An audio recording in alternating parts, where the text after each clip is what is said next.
ভুল মানুষগুলো আমাদের জীবন থেকে চলে যাওয়াটাই ভালো। আমরা হয়তো কারো মায়া পড়ে গেলে সে মানুষটা আমাদেরকে পাত্তা না দেওয়া সত্ত্বেও আমরা ওই মানুষটার পিছনেই ঘুরঘুর করি। ওই মানুষটাকে পাওয়ার জন্য কত রকমের মানত কত কিছু করি। মাজার মসজিদ যেখানে যাই সেখানে টাকা দিয়ে মোনাজাতও বলি যে এই মানুষটা যাতে আমার হয়। কিন্তু দেখা গেছে কোনো একটা কারণবশে মানুষটাকে পেয়েই গেলেন বা হয়ে গেলেন। আপনি মানুষটাকে পেয়ে মহা খুশি, তাকে জড়িয়ে ধরে কান্না পর্যন্ত করলেন যে তোমাকে আমি অনেক কষ্টের বিনিময় পেয়েছি।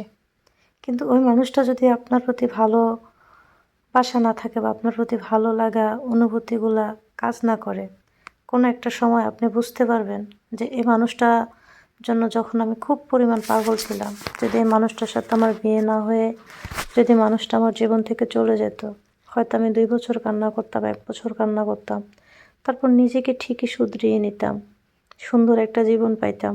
সুন্দর জীবন বলতে কি আসলে টাকা পয়সা, বড়লোক, অর্থ সম্পদ ওইসব দেখে বিয়ে করতাম না, বা সুন্দরী রূপসী মেয়ে দেখে বিয়ে করতাম, বা অসুন্দর বা সুন্দর ছেলে দেখে বিয়ে করতাম, বিষয়টা এমন না।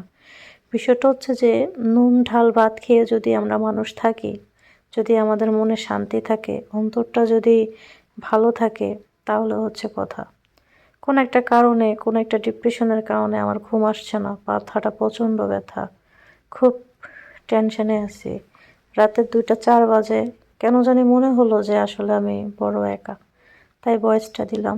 এই যে ভিডিওটা দিয়ে ভয়েসটা করলাম, এই ভিডিওটা অনেক আগে আমি ঘুরতে গেছিলাম, তো আমার আইডিতে পাইলাম, ভাবলাম যে এই ভিডিওর সাউন্ডটা অফ করে আরেকটা ভিডিও এখানে বানাই।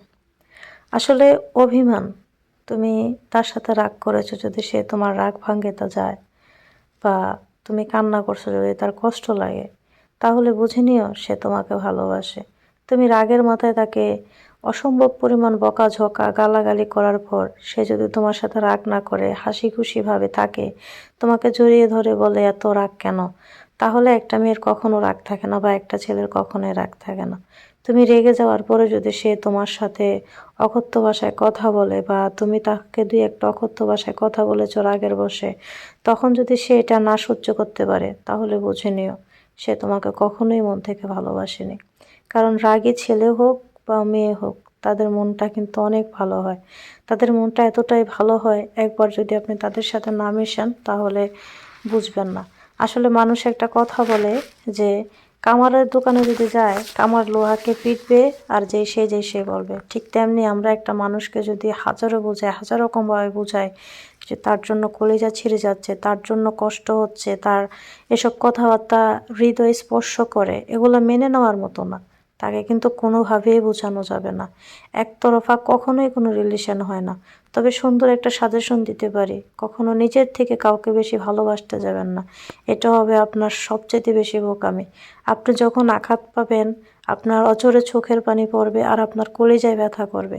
সে কলিজার ব্যথা বা অজস্র যে আঘাতটা, সেটা আপনাকেই কিন্তু ভোগ করতে হবে। আমরা মানুষ একে অপরের প্রয়োজনে, আসলে আমরা কেউ কারো প্রিয়জন না। কোনো স্বার্থ ছাড়া কেউ আপনাকে ভালোবাসবে না, এটাই বাস্তব। যদিও ভালোবাসে, সেখানে তার কোনো না কোনো স্বার্থ থাকবে।